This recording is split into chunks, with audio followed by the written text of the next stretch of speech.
दोस्तों, जो भी साधक अपने गहरे ध्यान में जाना चाहते हैं या समाधि का अनुभव करना चाहते हैं, तो आपको कुछ बातें ध्यान देनी होगी। आपको अपनी सांसों को देखना बहुत जरूरी है। अगर आपने अपनी सांसों को जान लिया तो आप यकीन नहीं करेंगे दोस्तों, आपकी सांस कहां कहां ले जा सकती है, क्योंकि सारा खेल आपकी सांसों का ही है। अगर आप अपनी इस सांस को देखना शुरू कर दें तो आपकी यही सांस जिंदगी बदल सकती है। दोस्तों, अब आप ये कहेंगे कि सांस को कैसे देखें? सांस का कोई रूप रंग थोड़ी है जिससे कि सांस को देख सकें। तो आपकी ये बात भी एकदम सही है।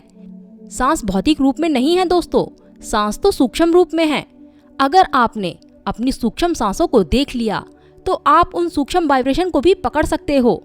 आप उन आत्माओं से भी बात कर सकते हो जिसके पास कोई शरीर नहीं है, क्योंकि सूक्ष्म चीजों को देखने की शुरुआत सूक्ष्म सांसों से ही होती है। अगर आप अपनी उन सूक्ष्म सांसों को देखने में बहुत अच्छी तरह से सफल हो जाते हो तो आप कुछ भी उन सूक्ष्म चीजों को देख सकते हो जो भौतिक रूप में नहीं है दोस्तों।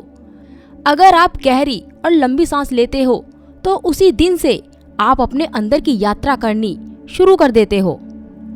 आपको अपने अंदर की यात्रा शुरू करने के लिए आपको अपनी सांसों के साथ जुड़ना होगा। आपको गहरे ध्यान में जाने के लिए ईड़ा और पिंगला को समझना बहुत जरूरी है, जहाँ से प्राणवायु आवागमन करती है। जब आपकी सांस ईड़ा और पिंगला से चलती है, यानी कि नाक के दोनों छिद्रों से होते हुए, उस सांस के जरिए आपको अपने अंदर जाना है। अब सबसे पहले आपको सही मुद्रा का चुनाव करना होगा। मेरे हिसाब से तो सबसे अच्छा आसन है सुखासन। आपको जो सही लगे आप उस आसन में बैठ सकते हो। दोस्तों, आसन में बैठने से पहले आपको एक बात का ध्यान देना होगा। आपको अपने शरीर को एकदम शांत कर लेना है। सुखासन में बैठने से पहले आपको कुछ फिजिकल एक्सरसाइज या वर्कआउट जैसी चीजें करनी होगी, जिससे कि आपका शरीर शांत हो जाएगा और फिर बाद में आपको आलस नहीं आएगा। फिर बाद में आप ध्यान मेडिटेशन में आधे 1 घंटे के लिए बैठ सकते हो। आपको बाद में कोई परेशानी नहीं होगी। दोस्तों, अब आपको सुखासन में बैठ जाना है। ध्यान रहे कि आपकी रीढ़ की हड्डी और गर्दन एकदम सीधी होनी चाहिए। इससे होगा ये, जब आपकी सांस अंदर की तरफ जाती है तो यही सांस आपकी मूलाधार चक्र से कनेक्ट होती है। सीधी सी बात है दोस्तों, यही ईड़ा और पिंगला नाड़ी आपको सीधा मूलाधार चक्र से कनेक्ट करती है। इसीलिए दोस्तों, ईड़ा और पिंगला की शुद्धि करना बहुत जरूरी है। इन दोनों का एक साथ चलना बहुत जरूरी है। जब तक ये दोनों नाड़ियाँ एक साथ नहीं चलेंगी तब तक आप मूलाधार चक्र से खुद को कनेक्ट नहीं कर सकते हो।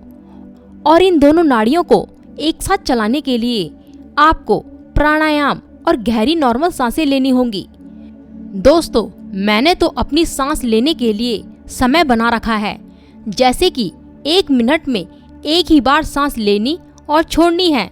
इससे 1 मिनट की सांस से केवल मेरा अभ्यास चलता रहता है। आपको जो सही लगे आप वो कर सकते हैं। दोस्तों, जब आपको यही ईड़ा और पिंगला नाड़ी मूलाधार तक लेकर जाती है तो ये दोनों नाड़ियाँ मूलाधार चक्र पर एक ऊर्जा तैयार करती हैं। मूलाधार चक्र से आपकी सुषुम्ना नाड़ी कनेक्ट होती है और सुषुम्ना नाड़ी के अंदर एक लिक्विड भरा होता है। ये दोनों नाड़ियाँ मूलाधार चक्र पर जो ऊर्जा तैयार करती हैं, ये ऊर्जा सुषुम्ना नाड़ी को धक्का मारती हैं, जिससे कि जो इसके अंदर लिक्विड होता है वो ऊपर की तरफ जाने लगता है और जो चक्र सोए हुए रहते हैं वो चक्र जागने लगते हैं, क्योंकि दोस्तों सारे चक्र सुषुम्ना नाड़ी में ही स्थित होते हैं। दोस्तों, जब ये चक्र जागने लगते हैं तो आपका ध्यान अपने आप ही गहरा होने लगता है, जैसे कि आपकी टांगों में वाइब्रेशंस का होना, आपका शरीर सुन्न पड़ जाना। बस आपके शरीर के साथ क्या क्या हो रहा है, बस इसे आपको फील करना होगा। बस आपको अपने विचारों को खत्म करना होगा, वो भी सांसों के जरिए।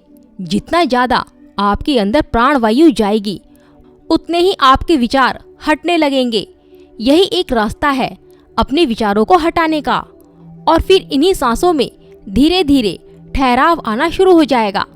अपनी सांसों को फील करना होगा, कैसे ये सांस आपके अंदर जा रही है और बाहर आ रही है।